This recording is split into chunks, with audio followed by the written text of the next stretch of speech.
তথ্য প্রযুক্তি খাতে এগিয়ে যাচ্ছে বাংলাদেশ, বাড়ছে কর্মসংস্থান। বর্তমানে এই খাত থেকে সরকারের আয় $300 মিলিয়ন। তরুণদের প্রশিক্ষিত করতে পারলে 2041 সাল নাগাদ $50 বিলিয়ন আয় করা সম্ভব। গাজীপুরের কালিয়াকৈরে চলছে হাইটেক পার্কের উন্নয়ন কাজ, যা শেষ হলে 70,000 দক্ষ তরুণ তরুণীর কর্মসংস্থান হবে। অবশ্য এর উন্নয়ন কাজ শেষ হতে আরো সময় লাগবে, তাই রাজধানীর কারণ বাজারে জনতা টাওয়ারে দেশের প্রথম সফটওয়্যার টেকনোলজি পার্ক উদ্বোধন করলেন সজীব ওয়াজেদ জয়। কালিয়াকৈর হচ্ছে বেশ বড় একটি জায়গা, সেখানে হাইটেক পার্ক করতে বেশ সময় লাগবে। ইতিমধ্যে আমাদের দেশে বিভিন্ন বিদেশি কোম্পানি এসেছে, আসতে চায়। তো তখন এই আমাদের নলেজে আসলো, আমাকে একজন বললো যে জনতা টাওয়ারে জায়গা আছে।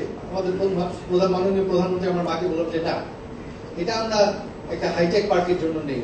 তো তিনি রাজি হলেন। তখন থেকে আমাদের এই জনতা টাওয়ার নিয়ে কাজ শুরু হলো।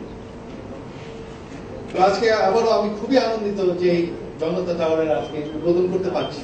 আগারগাঁওয়ের কম্পিউটার কাউন্সিলে আয়োজিত অনুষ্ঠানে জয় আশা করেন বাংলাদেশের তরুণদের হাত ধরেই ভবিষ্যতে গুগল, ফেসবুকের মতো প্রতিষ্ঠান গড়ে উঠবে। একবার, দুবার, তিনবার চেষ্টা করতে থাকলে নিজের সাকসেস, নিজের সফলতা এক সময় না এক সময় মেধা থাকলে আসবেই আসবে। এটা আমার নিজের অভিজ্ঞতা। এখন আমার কোম্পানি ভালোই করছে, একটি কোম্পানি খুবই ভালো করছে।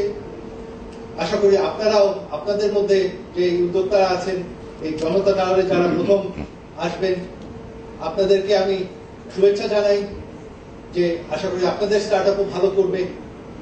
এবং আমার আশা আছে যে ভবিষ্যৎ গুগল, ভবিষ্যৎ ফেসবুক আপনাদের মধ্যে থেকে, আপনাদের মাঝে থেকে উঠে আসবে। সফটওয়্যার পার্কে দ্রুতগতির ইন্টারনেট, নিরবচ্ছিন্ন বিদ্যুৎ ব্যবস্থা সহ উদ্যোক্তারা যাতে আন্তর্জাতিক পর্যায়ে ভূমিকা রাখতে পারেন তার ব্যবস্থাও করা হবে।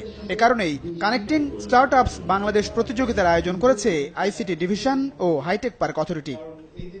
প্লাবন রহমান, এসএটিভি, ঢাকা।